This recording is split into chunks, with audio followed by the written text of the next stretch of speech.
Tracie Burns. And let me bring Tracie on right now. Hi, Tracie. Hi.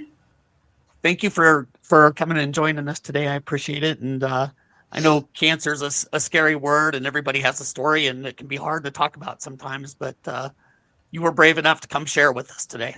Well, thank you for asking. Thank you for having me.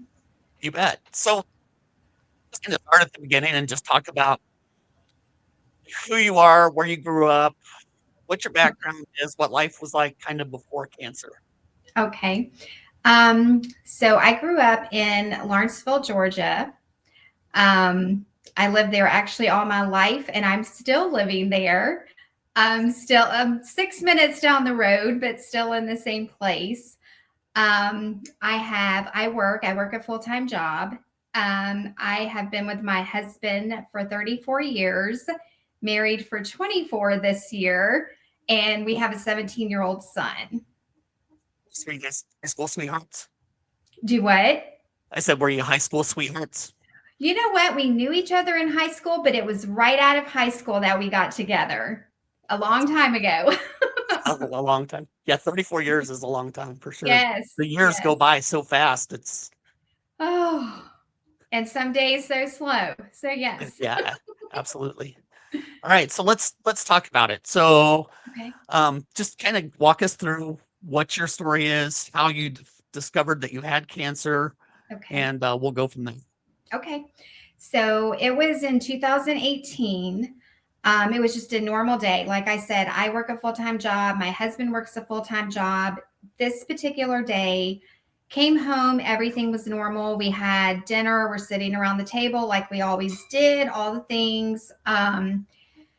So that evening, I went to, brush my teeth. I'm getting ready to settle down for the evening. And honestly, to this day, I don't know what, but something prompted me to do a self-breast exam. I was super, super diligent with my mammograms.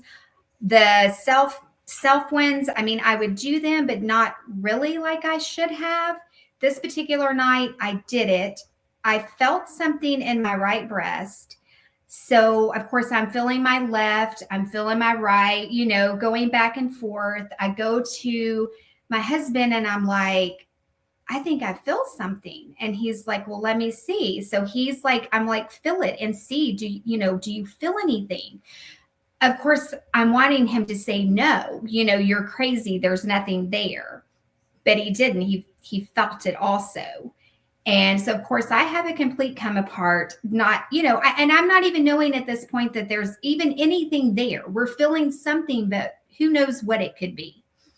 So the next day I went to work, and with the intention, of course, of calling the doctor, which I did. And they were trying to get me in like a month later. And I was like, that's not going to work. I was like, I need to be seen. And she's like, well, I understand, but that's the first available. So, of course, I'm going back and forth with her. And I said, I'm going to need you to have someone else call me.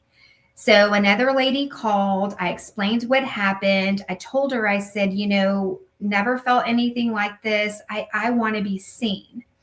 So she said, well, I have an appointment this coming Friday, but it's at 6:30 a.m. I said, that's fine. I'll take it. It was almost like discouraging because I thought she did it just because maybe she thought I wouldn't take the appointment because it was so super early.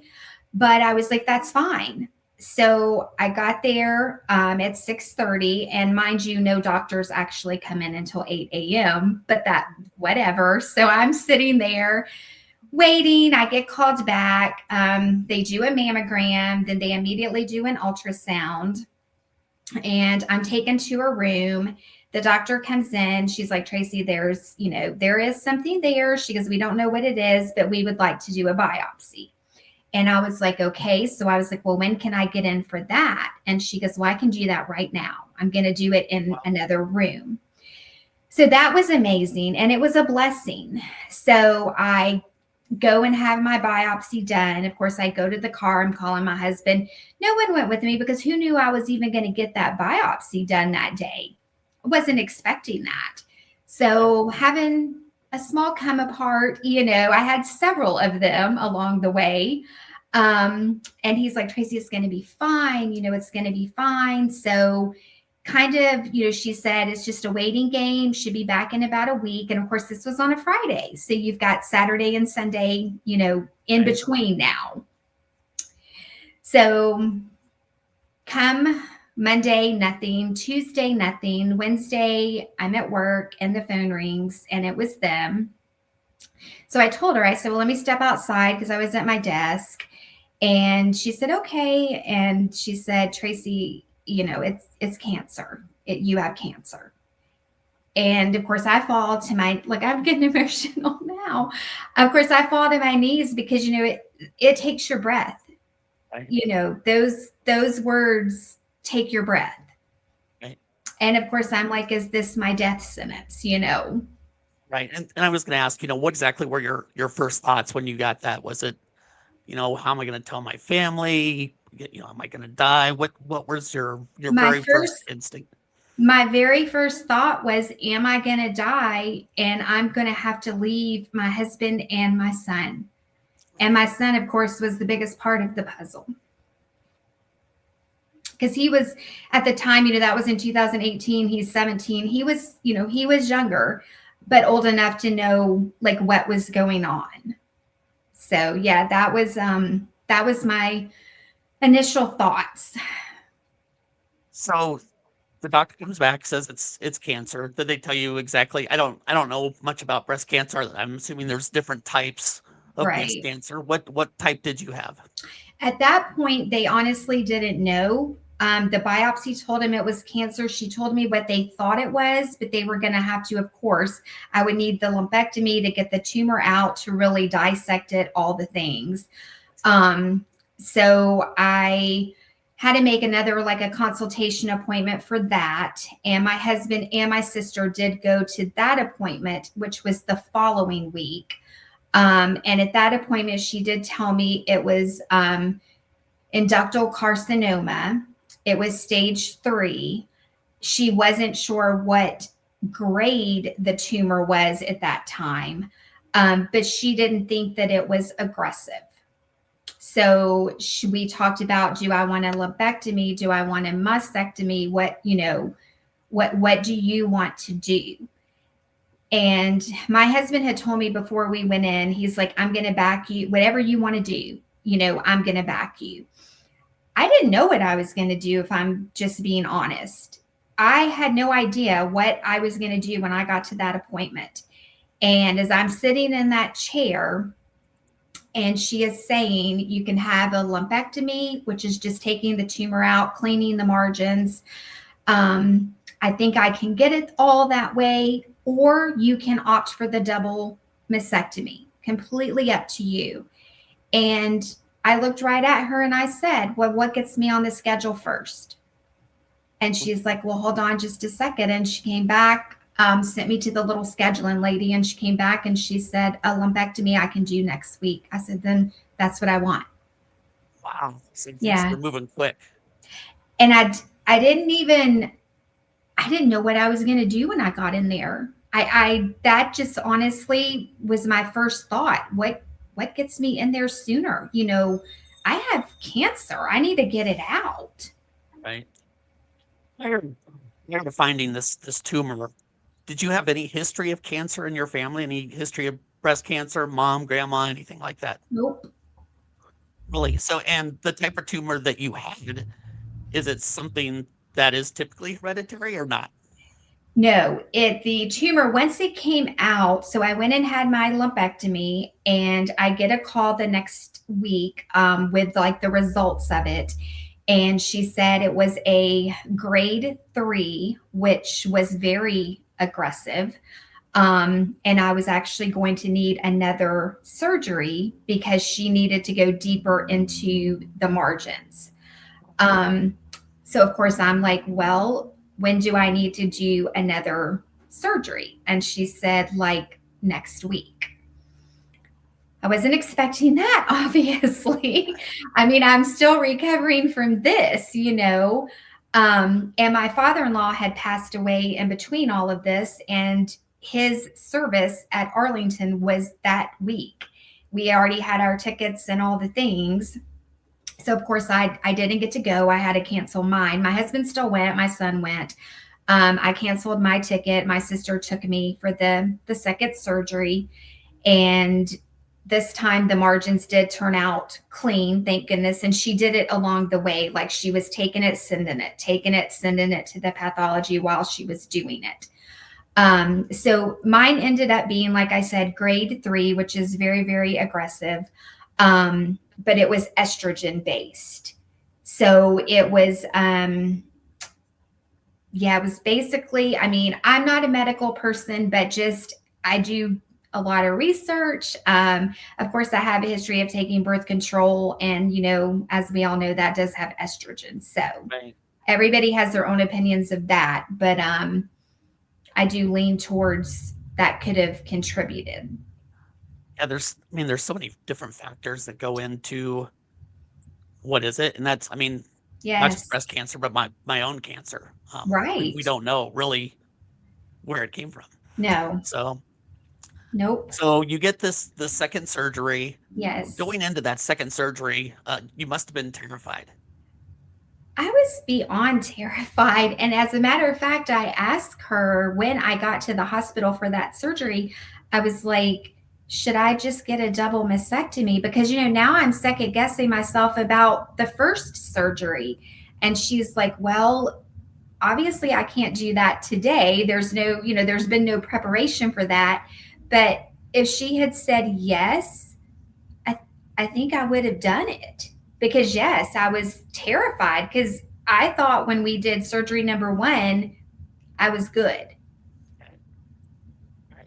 So what was recovery like? Recovery it wasn't that bad. Obviously painful. You're all wrapped up, super, super tight, crazy with ace bandages and, all the things. Definitely lots of ice packs along the way. Um, but it was tolerable. And I think it was tolerable because I thought I was done. That's just how naive to cancer Right. I was. I thought, okay, I got surgery, they got my tumor, I'm done. So when I went back for the post-op and she mentions oncologist, I was like, oncologist? And she's like, well, yeah, you have to have a treatment plan. And I was like, but I don't have cancer anymore.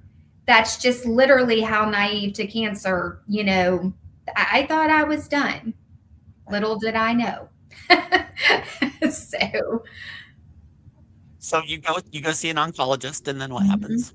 So I actually I went to the radiation facility, because she's like, you'll need to go there. She goes, I have no doubt that you will need some radiation.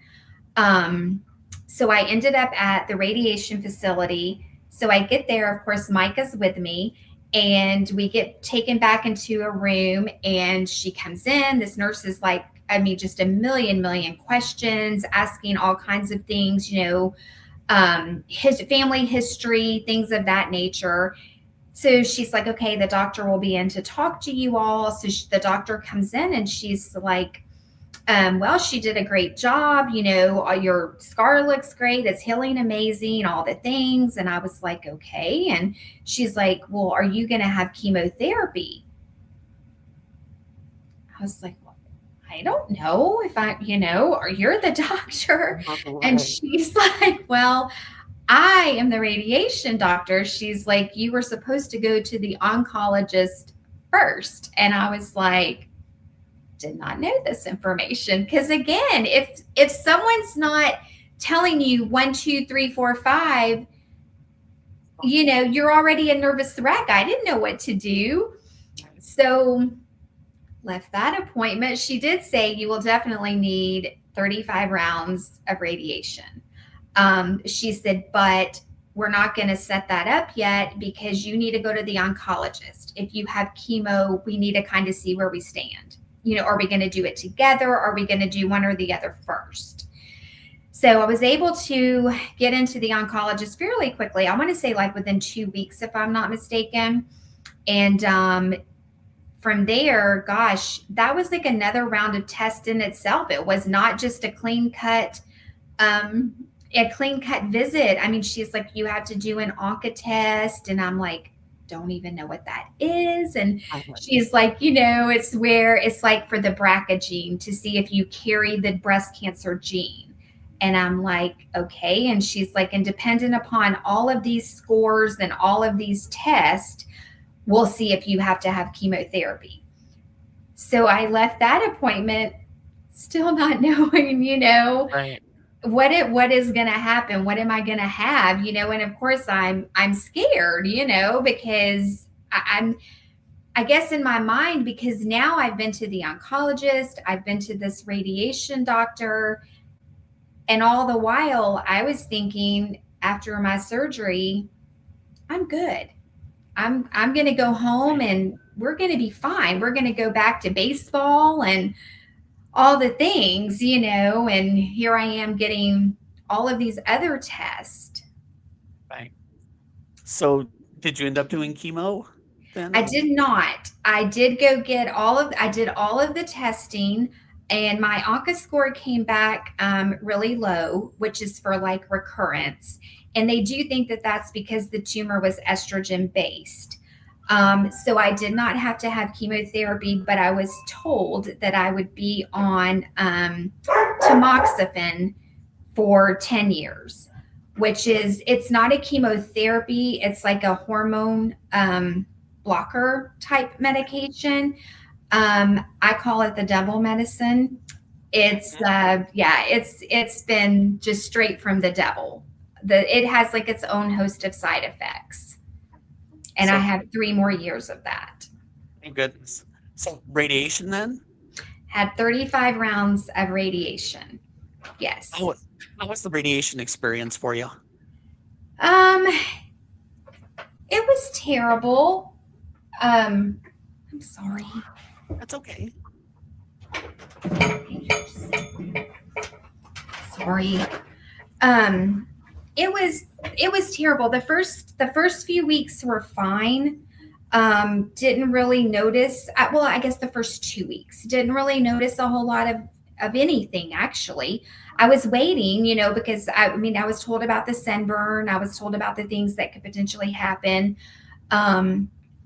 Nothing was happening. I was still working. I was still working full time. I would go to work and I would leave halfway, half day, and then go to radiation, then go home, of course, because they, a lot of rest. And right. I was like, gosh, they're talking about like a lot of rest. I'm like, I'm fine, Then you get to week 3 and definitely it was about the 3rd week for me. And I know everybody's different. That one hit me. Yeah. That one was tough. I was still working. I was still trying to do the half day, but I definitely was noticing the skin issues. My breast was raw. I don't know how detailed you want me to be, but my nipple was black. It was horrific, actually. That sounds like it was really hot. Yeah, and that was week 3. So you figure you do 35 rounds, so you still got a ways to go. And, they give you like the prescription medication, the creams, the lotions, the compound pharmacy things. And does any of it really work? For me, it did not, but you're still going to do it. And of course, then by week 4, I was exhausted. I was so tired. Yeah, so tired. That was my experience too. I did 32 rounds. And by that 3rd week, I was sleeping 17 hours a day. Wow. I believe it's all I can do to like get up and shower and go to radiation every day, come home, grab something, and I'd go right back to bed. Isn't that funny how it becomes your life? Yeah. It becomes your normal. Yeah. So throughout this whole experience, what was the impact on your husband? How was he handling things? What was his fear level? How did your relationship change, if it did at all? Honestly, he was He was great. My husband he was my rock. Um, he was my cheerleader. He was everything. He did most of the caregiving for our son. Of course, I did what I could. I still, even going through all that, my son is diehard baseball, and I still tried to not miss a thing. I wanted to be at every game. I didn't quite make every practice, but I did make the majority, if not all, of the games. But my husband, honestly, it brought us closer. It brought our relationship stronger. So after you finish radiation, that's it, right? Are you done? I mean, when did you have a follow-up scan to make sure that everything was taken care of, no cancer I was am back? Yes, I actually still have yearly MRI scans. And of course, I still see the oncologist because I'm on the medicine. So I know I will see her for 3 more years. And I'm not quite sure what happens once the medication ends. I'm, I don't know. I mean, I'm guessing maybe I finally get released. But I know, like with my breast care specialist, I will continue that route. I have moved to every year, which is amazing.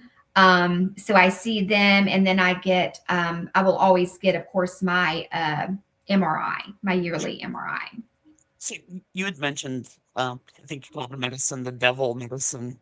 Yes. Do you want to talk about that at all? Just like what are the side effects? What is it that you hate about it? Is it just that you're on it? Is it makes you feel terrible? I mean, what is Um, it about that medicine?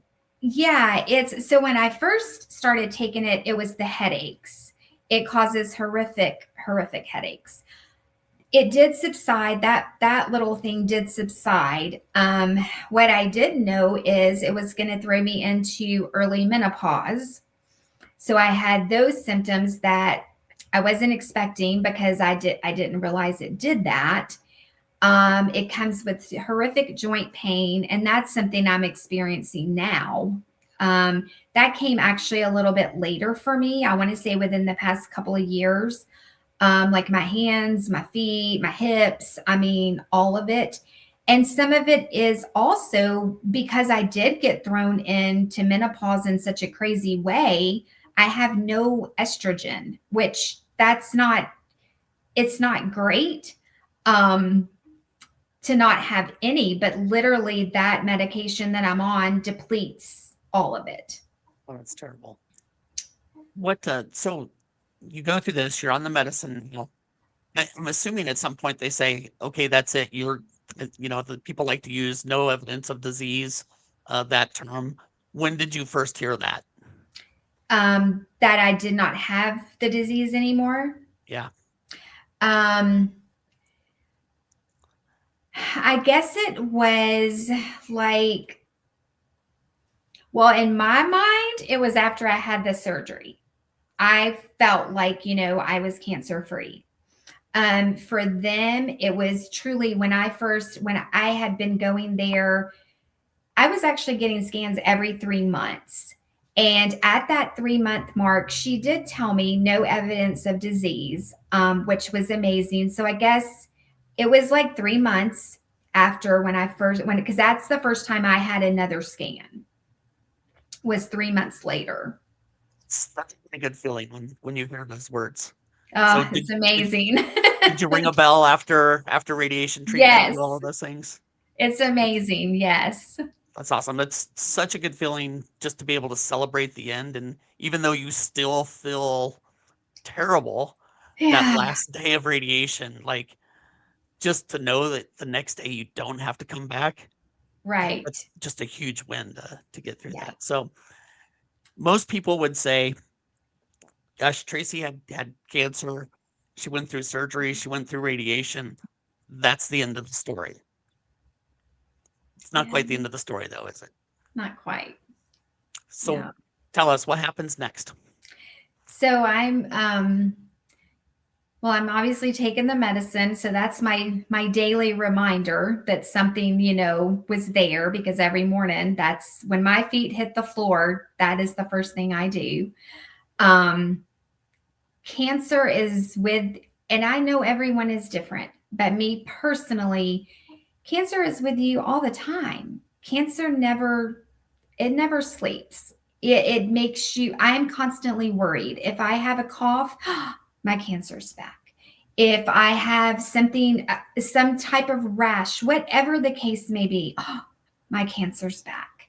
It's a never ending cycle of quite honestly for me, fear. Because you do, I'm all, and even going to the oncologist, I've heard the words, you're good, everything looks great, everything looks amazing. But sitting in that waiting room, it's gut wrenching. Yeah. How do you feel the cancer experience changed you as a person? I think it made me a better person. I think I was a good person before, but I have just really dove deep into people's feelings. I am like, I have so much empathy for people, and people that I have friends now going through it. Like, I want to be there. I want to help them. I want to share my story because it's that important to me to get that out. So yeah, I think it humbled me in a good way. I've talked to a lot of people with cancer. I also work part-time for American Cancer Society at the Hope Lodge here in Omaha. And, we see people come through that are returning for scans or whatever. And there's so many people who say that, once they go through that, it fills them with this need to try to help the next person. Like, what can we do to make this easier for the next person? Right. So, and that's why we're doing this podcast, right? Absolutely. So we can help the next person. So at this point, is this where you decide that you want to write a book about your experience? No. I was sharing my story with whoever wanted to listen. But I honestly never thought at this point I wasn't thinking of the book. No. I was sharing and my biggest thing is when you're going through cancer, there's a lot of dark days. There's a lot of, you're not seeing a lot of light at the end of a super dark tunnel. And I like people to know there is light. It's going to be there. It's going to be a minute, but it's going to be there. It's going to show up. But that was all through just me telling it. I was never thinking in a million years about a book. No, not at that point. I feel that as cancer survivors, when we are sharing our story with someone actively in treatment, and maybe that's why we have this need to tell it, is that it is a little bit of a light for somebody, that they see that somebody got past it. They've moved on with their life. Moved on isn't really the right word, because you never really move on. It's like you said, it's with you forever. But we're still living, we're still breathing, we're still here. It's hard. I mean, cancer is very, very hard, but it can be beaten.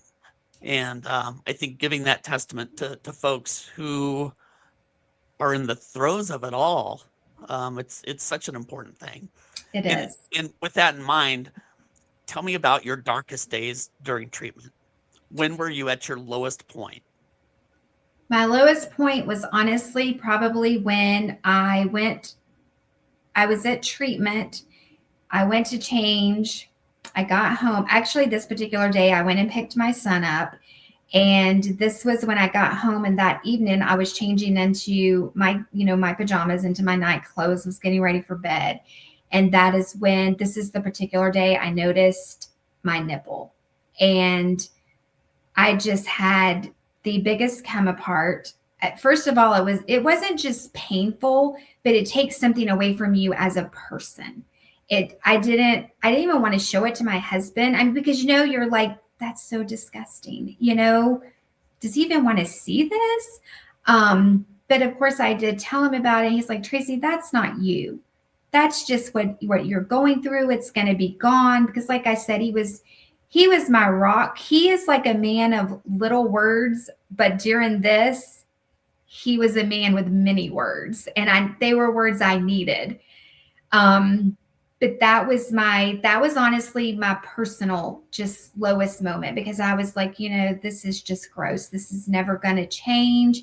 And yeah, you can cover it up, but there's certain times where you can't. I So, think, as we age, our bodies are changing anyway. I think right, it's probably hard enough to deal with, sometimes, like you're getting older, things sit a little right. different, or you Yes. ache in the morning, or all those sorts of things. And then you throw these huge physical changes, whether it be a breast, whether it be an eye, whether it be being super tired from radiation. Right. It can certainly drain you, It's a um, lot. for sure. So, um, what since we talked about the hard days, let's talk about the good days and the people who showed up for you. Who was there for you? You talked a lot about your husband. No doubt that he was an important part of your journey. He was. A lot of people have people who just kind of show up that maybe you didn't really expect. Let's talk Um, a little bit about those people. okay. Well, first of all, I have many, many friends. But when you're given that diagnosis, you kind of notice some of those friends dwindle.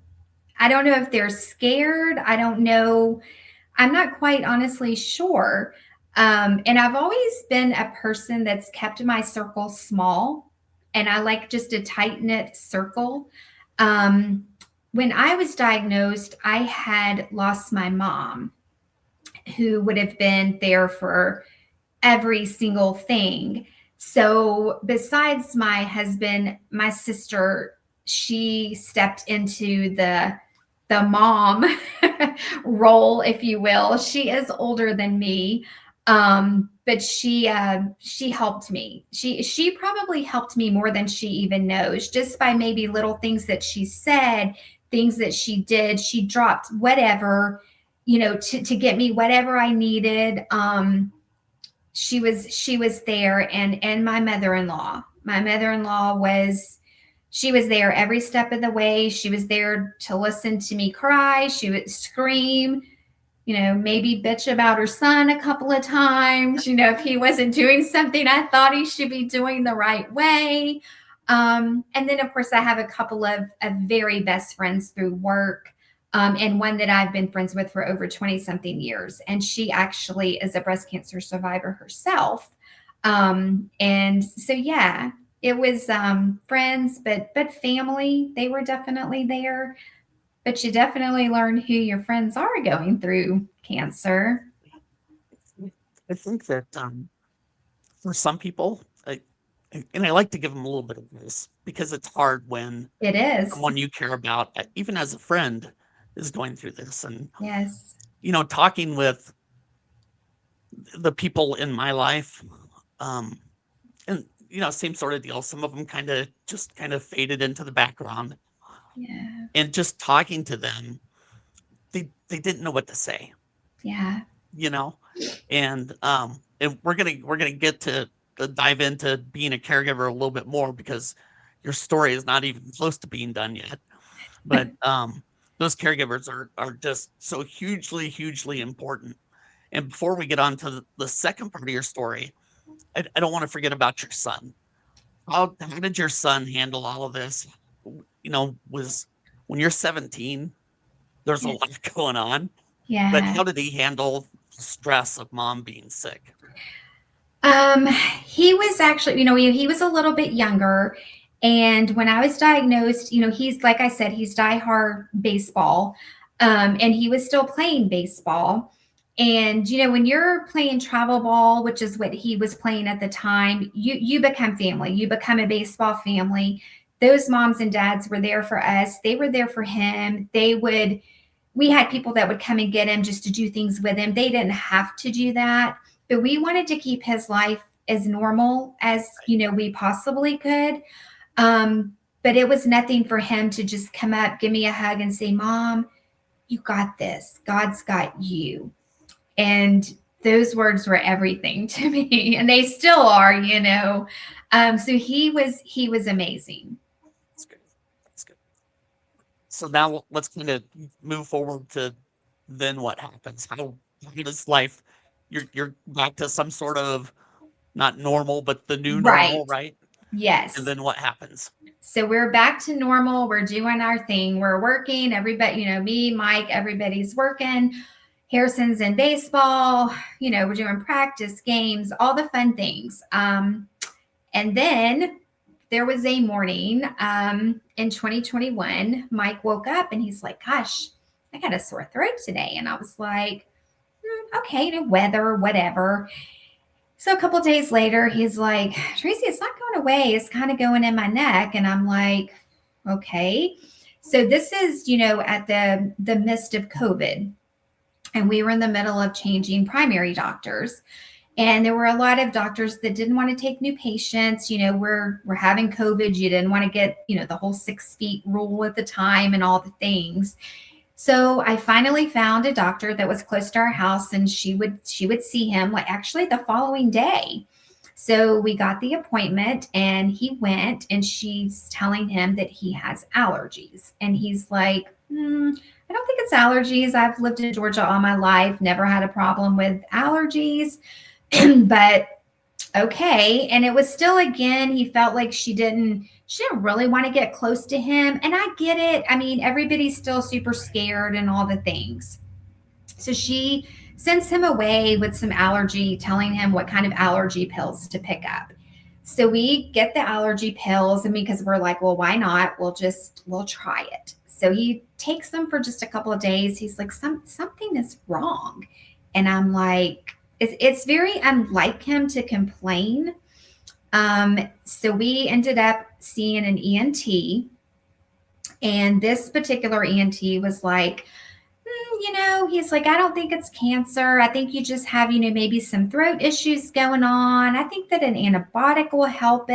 And I'm like, okay. So I think I was okay with that. So he gets an antibiotic. We go on our way. Still not feeling any better. So I find a new ENT who was close to our house, and he came highly recommended. So Mike goes to him, and he actually scoped him. He took a camera and went down and scoped him, and he didn't see anything. He's like, Mike, I don't see anything. But when he was feeling, he goes, let me just feel your neck. And Mike came out of the chair when he hit like a certain area. And he goes, that is not normal. I'm going to send you, you know what? I'm just going to send you for a scan. It's probably nothing but better safe than sorry, because it's not strep throat. It's not, maybe you have something going on with your neck, and the MRI will tell us. So he goes and he has this MRI within like a couple of weeks. And we're waiting to get the results back from that. Now, in the middle of this, my son, we traveled to Destin. He had a travel baseball game tournament. So we were going to be down there. Now, the ENT had given Mike some antibiotics because he's like, it can't hurt, to take antibiotics, give him a little something for pain. And we get a call at the beach. There was a mass. And he goes, of course, we don't know if it is cancer. You will have to have further testing. And Mike asked him, but do you think it's cancer? And he said, if I had to guess, my guess would be yes. So we ended our weekend knowing that. We didn't say anything to Harrison because we didn't honestly know. So we didn't want to worry him or put added stress on him.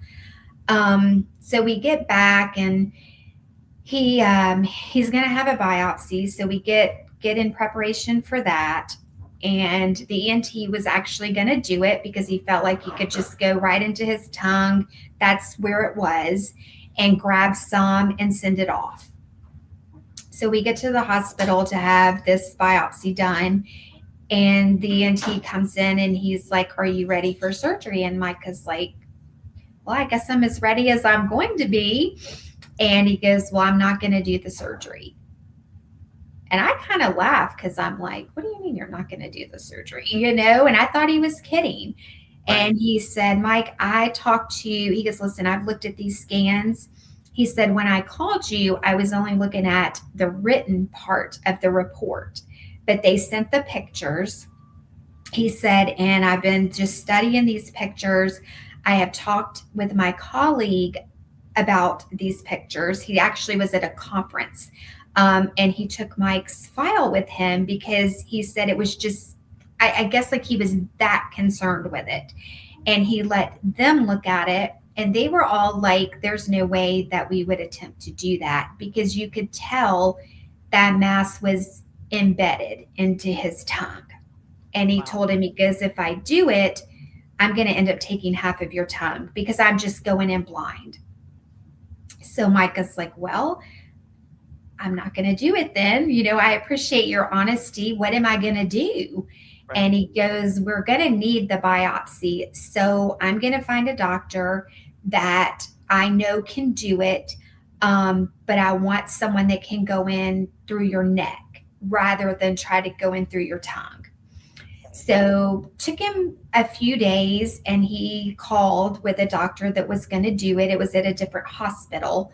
So we got there, and this doctor felt super confident that he was going to be able to do it. And Mike was awake, but he was numbed, and he was kind of given like a little loopy medicine, but they needed him awake so that he didn't move certain ways. And he was actually able to get it. And he goes, I got it. He came back in. He told me I got it. And I was like, great, you know. And he goes, we'll send it to pathology, and you guys should hear something within the week.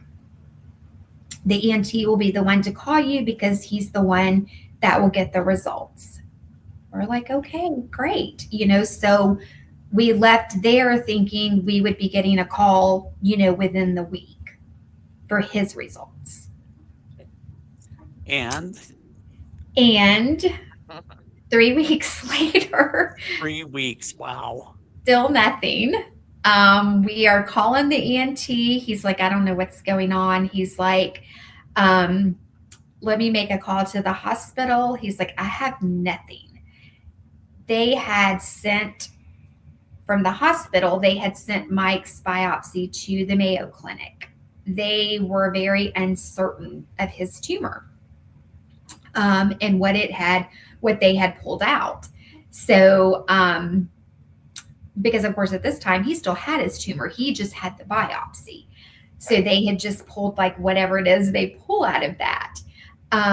So it was at the Mayo Clinic, and it took us roughly five weeks to get that back. And the ENT called him, and he's like, Mike, you have cancer. It was definitely cancer. So, of course, he comes home and tells me, and I'm having a small little episode, if you will, because I'm like, you got to be kidding me. You know, here we go. What are we going to do? We're right back in the same boat that we were in 3 years ago. What is Mike doing at this point? At this point, Mike was when Mike was told, Mike was just like, well, it's cancer, so we got to handle it. He was so nonchalant. Unlike myself, I'm having, small little episodes, anxiety. I'm the one having the panic attacks. He was so cool, calm, and collected. So, Tracie, let me ask you, for you emotionally, was it harder hearing that you had cancer, or harder hearing that Mike had cancer? Mike had cancer. Yeah. And why do you think that is? I was afraid of losing him. Yeah. Even though I thought when I was told that I was going to die, I knew, well, when I thought that I was going to die, yes. I knew, I was like, Mike is so strong, and he is going to be great with Harrison. So if that happens, I knew he was solidly going to be okay. Me, not so much. Don't leave me with a middle schooler and the house and all the things, I was petrified.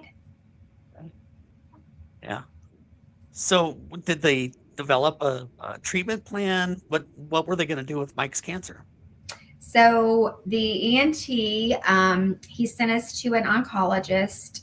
It was not, we were originally going to use my oncologist, but they chose to use a different facility because of insurance purposes at this time. So we went to another oncologist about 45 minutes from home. Super, super nice. He did he told us when we got there that Mike had base of tongue cancer was his diagnosis. And surgery was not going to be an option because the tumor was so embedded in his tongue that there was no way to get it. And even if they were to try, he would probably lose his whole tongue. And yeah, so he didn't want to do that, obviously.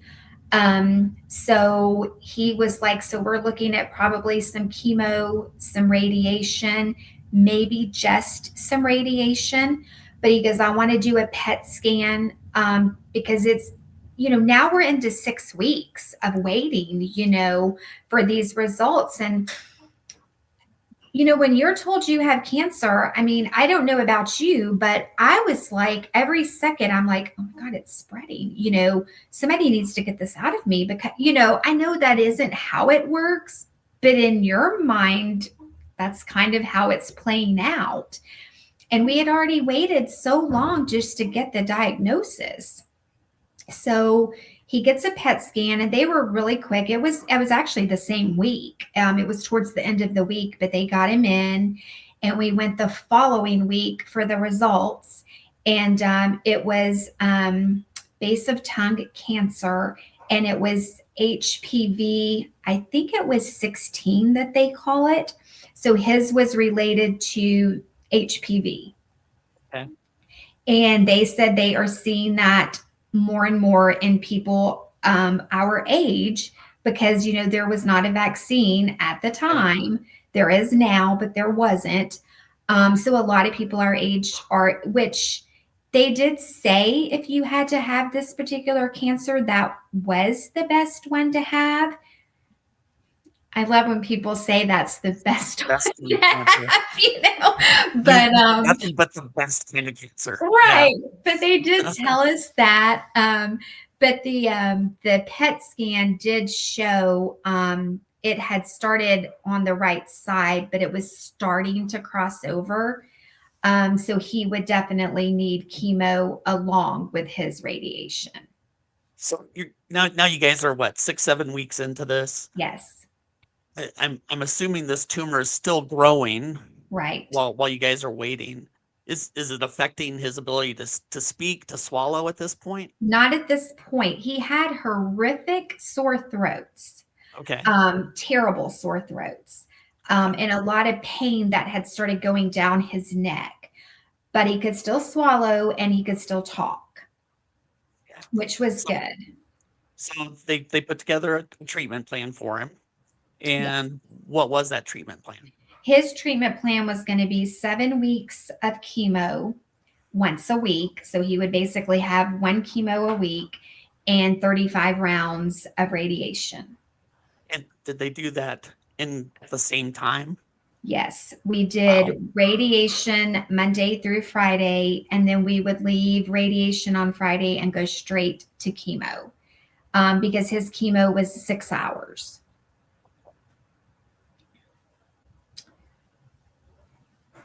Okay, how are you doing at this point? How are you guys doing at this point? Are you good or? At that particular moment, Mike was still good. I was a nervous wreck.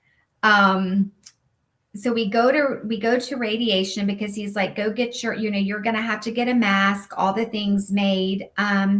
So we go, Mike is getting this god awful mask made for radiation. It took us quite a hot minute to actually get that made because Mike did not realize he was claustrophobic until the mask came along, and we didn't even know there would be a mask.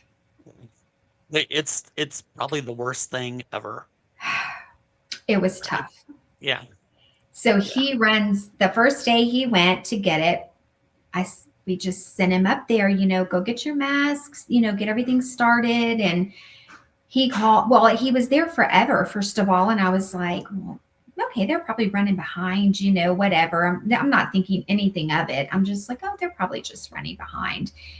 And I'm waiting. It had been hours. And I'm like, well, I mean, I know I was there for even with mine, I did have to get a mold made even for breast cancer. And I was like, well, it was, I was there for a little bit.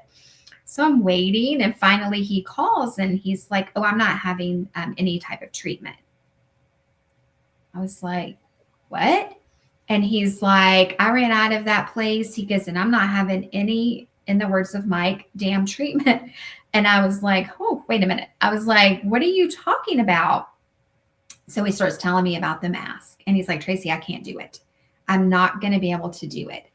I said, Mike, you got this. You can do it. I was like, I'll go with you. He's like, they won't let you go because, they're not going to let you back there and all the things. Well, in this particular situation, because he had literally ran out of there, they actually called me and said, can you just come with him tomorrow? We've got to get this done. He's got to get this treatment started. Maybe if you're there to talk to him, it'll relax him. And I'm thinking to myself, well, I don't know if it's going to relax him, but I'll go. So we went the next day. And, when I saw it happening, I was thinking to myself, oh my God, would I be able to do this? No, I don't know if I can. It was horrific. If you've never seen that mask, it's not good. It's terrible. When I was doing my own treatment, and I'm just gonna throw this in real quick, but I was clipped to the table, right? So you have this awful mask that covers your entire face. They clip it to the table. You have to stay perfectly still. Yes. The fire alarm in the hospital went off, and I came unglued. Oh my gosh. Yeah. Wow. Absolutely horrible. Absolutely horrible. Mm. So Mike's going through radiation. He's going through chemo. Yeah. How's his body reacting to the treatments? The first week we were good. They had given me a book with like smoothies and things of that nature that he was going to be able to, because we knew like food was not really going to be that great of an option. But smoothies, Ensure, Boost, things like that. So I was making him like a smoothie every day. Of course, they wanted us to still push the food, soft foods and stuff like that. So I guess it was the second week into his radiation. He had 2 chemos at this point. It was a lot. His treatment was actually horrific. It was definitely, you could start to tell like on the outside of his neck. So you can only imagine what the inside was looking like, because as you know, it just fries you, for lack of a better word. And it was getting really, really bad. I was like, oh gosh, I didn't know what we were going to do. He was at this point, I thought he was still eating like mashed potatoes and things like that I was cooking, super soft things, mac and cheese, whatever, everything they were telling me to give him. But what I didn't know was he was feeding those foods to my dogs behind my back, but he didn't want me to feel bad. Right. But I didn't learn that until much later down the road. But yeah, it was about, like I said, we were in, the end of the second week, and my brother had came over. He was going to cut my grass because that was impossible for Mike at this point. And he saw him, and even my brother just teared up because, somebody you love, you're looking at them and that Mike was getting frail, and this was just the end of the second week. But I guess just the mixture of the chemo, the radiation, and yeah, it was bad. It was bad. So clearly he comes to a point where just getting any sort of solid food down is, Yeah, in this, by solid, I mean even the soft foods are right. hard for him. I'm assuming his voice is probably going at this point. Yes. At this point, he's losing his voice. By week 3, maybe, he couldn't talk at all. When he would try to talk, it was super jumbled. You really couldn't understand him. Harrison and I got to the point where we could understand him, but I think it's because we were with him all the time. But just anybody, he had started carrying around a whiteboard, and he would write on a little whiteboard like everything that he wanted to say. Right. And did he work through treatment, or? He tried to work through treatment. He was working from home. There was a ton of people at his particular job that had got COVID. So they sent him home to work because, going through chemo, your immune system is so low. So I was working from home at the time, but I would try to call his customers for him when they needed to be called because he couldn't do it. They couldn't understand him. So we did this for a hot minute. So I did as much as I could. He was writing on a board, and I'm like, hold on a second, he's almost done, trying to get my point across to the customer. And we made it work, but it was hard. So does there come a point where, your husband, he can't talk, he's become frail, you're worried about his weight loss, clearly. Yeah. Does there come a point where you're like, hey, maybe we need to look at getting a feeding tube? Yes. It was about the 5th week, because each week that we were going in there, when you're in radiation, you see the doctor once a week. And of course, he was seeing the oncologist every Friday as well. So basically, we're seeing 2 doctors a week. And I'm thinking, is anybody looking at this weight loss? Is it just me? And the radiation, they're like, well, it's normal. He's going to lose some weight. He's not eating as much. And I'm like, well, yeah, but he's also not getting any nutrients, because at this point he couldn't even drink the Boost or the Ensure. Because it burned. He was so raw. I mean, it was everything burned. And so I went to the drugstore and got a squirt bottle, and we would fill it with super cold water, and he would literally squirt it in his mouth and then just spit it out. But just the coolness helped him. Right. So we did talk about a feeding tube, but at that point they were like, well, he's got this many more rounds of radiation. He's only got a couple of more chemos left. So we're not going to do a feeding tube at this point. He can push through. Right. I'm like, wow. And I got it because, we were at the end. But at this point, he had lost over 100 pounds. Wow, that's incredible. Yeah. I'm assuming you had to go buy all new clothes and yeah. That's an immense amount of weight to Yes. lose, and especially when you're sick and you need that healthy weight to. Wow. Yeah. The only thing we didn't buy were shirts because he couldn't stand anything to touch his neck. So we were actually cutting the collars off of his shirts. So I was like, we're not going to buy any new shirts since we're chopping them up anyway. So did he finish then all of his treatment? He finished all of the radiation, and he was 1 chemo shy of finishing the chemo. They stopped it. He went into the hospital. He got dehydrated, and he was also malnutrition at this point. So we had a long weekend hospital stay. So he did not get his last chemo. So he, for all purposes, he finished his treatment.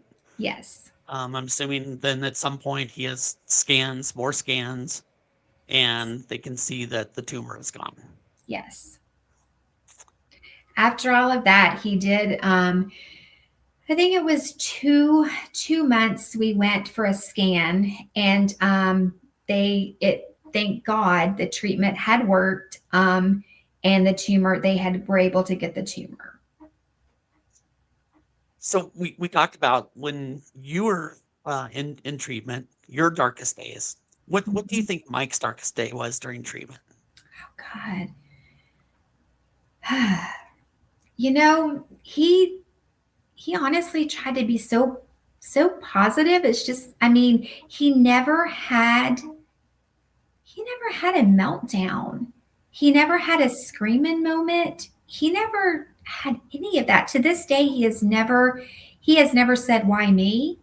He has never said any of that. Now, I know his darkest days were definitely when he couldn't do things with Harrison. And that was early on, and that was hard for him. He he couldn't even go outside to throw a baseball. He couldn't, and Harrison completely understood, but I mean, that's a lot for a dad, you know. So not being able to do things with Harrison, honestly, that was probably his darkest moment. But cancer never took a moment from Mike. I don't think it ever took a moment. After he completed treatment, you and I had talked about just how tired you are during that whole process. Yeah. For me, recovery from that took a few months. Yes. What was that like for Mike? Mike is still recovering. Okay. It's been a hot minute. Mike's still, and when I say that, energy wise, that's back up. He's good, but that radiation built so much scar tissue, like in his throat. He still gets choked. He doesn't have a meal without at least 2 bottles of water. Lots of times it's 3, just to get it down. He has horrific muscle spasms.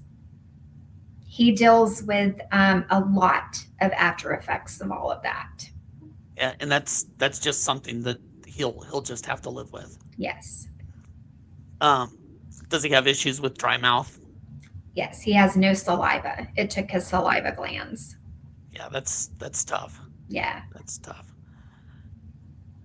But he's cancer free. He's cancer free. Yes. That's awesome. And how long has it been for him? His last treatment was 2022, October of 2022. Okay. So yeah. So it feels good. You guys, everything's good.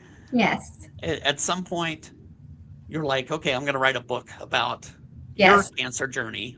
Mm-hmm. Do you think that was just because you wanted to share your story, or did you do it because it was sort of therapeutic for you? It was therapeutic for me because I also have a blog. Okay.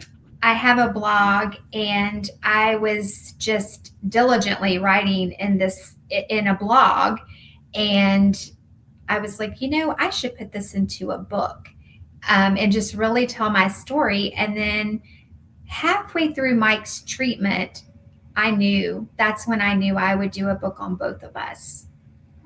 Great. So your book, and I'm going to pull it up here real quick. Maybe not. I can't get my mouse to work. Anyway, your book is called A Story to Be Told. Yes. Right. And where can people find it? Amazon. Okay. How are sales going? Good. Yeah. Amazingly good. Yeah. Great. That's great. And you're still working on Mike's book, though. I'm still working on Mike's book. Yeah, his is a little longer.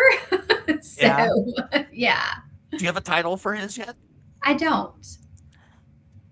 How was it trying to get someone to publish for you? Was it tough? No, honestly, I just went through Amazon and I self-published. Oh, did you? Okay. I did. Yeah. That's awesome. Yeah. Never in a million years thought that I would have done that either. But I did. Do you think both of you going through the cancer, cancer's cancer, but they're so unique. Everybody's experience is unique. Yes. how do you think that redefined you as a couple? As a couple, cancer brought us close. I mean, I'm talking, we've always had a really tight marriage, but cancer did something that I honestly can't explain. Um, we are so very close now. I mean, he is my very best friend. I know I'm his best friend. And I just wouldn't want to do life with anybody else. I don't know if it's because we've seen so much of each other, because obviously, you see the ups, the downs, all the things. But it definitely brought us closer. Yeah, one thing that I talk a lot about. Um, Cancer is a thief, no doubt about it. It takes a lot from you. Yes. Um, for a lot of people, though, it also gives you some things, Yes. and that kind of sounds maybe what your experience was. For me, it kind of gave me some clarity on some things, maybe a little bit of sense of purpose. What are your thoughts on that? I agree. I agree. Cancer brought me closer to God. And that has just been such a blessing in my family life. So it brought me, and then when you throw Mike's cancer into the mix, yeah, we just went to a whole new level with that, and that's been amazing for us as a family. So, what an incredible story. You guys have been through an awful lot. Um, Hopefully your last years are just filled with nothing but good health and sunshine and Thank you. fuzzy puppies and all that great stuff. But Yes, all the um, good stuff. and I think it's important that people just don't lose sight that it's hard. Cancer's hard. We Yeah, get it, and everyone's going to tell you it's hard, yeah, but it's not the end necessarily. yeah. And there's a lot to look forward to. And I think with the right mindset, there's an awful lot you can get out of the journey. So, Tracie, thank you so much for spending, an hour or so with us. I appreciate it. Thank you. Again, if anybody wants to get Tracie's book, A Story to Be Told, it can be found on Amazon. I think it's 1995, something like that. Yes. And Tracie, thank you. Thank you so much for having me. You betcha.